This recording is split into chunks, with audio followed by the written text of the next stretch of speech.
การปรากฏของบุคคลสามจำพวกหายากในโลกภิกขุทั้งหลายการปรากฏของบุคคลสามจำพวกนี้หายากในโลกบุคคลสามจำพวกคือไผคือ 1. ตถาคตอรหันตสัมมาสัมพุทธะ 2. บุคคลผู้แสดงธรรมวินัยที่ตถาคตประกาศไว้แล้ว 3.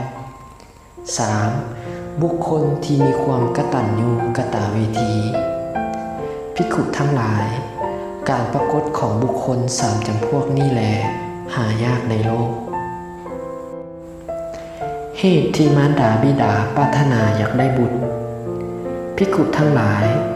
มารดาบิดาเบิ่งเห็นฐานะ5ประการนี้จึงปรารถนาบุตรเกิดในตระกูลฐานะ5ประการเป็นอย่างใดคือ 1. บุตรที่เฮาเลี้ยงมาแล้วจะเลี้ยงเฮาตอบแทน 2. จะกระทำกิจแทนเฮา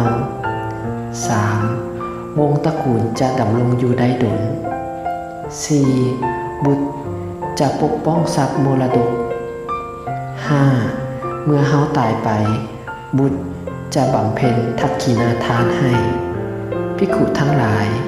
มารดาบิดาเบิ่งเห็นฐานะ5ประการนี้แลจึงปรารถนาบุตรเกิดในตระกูล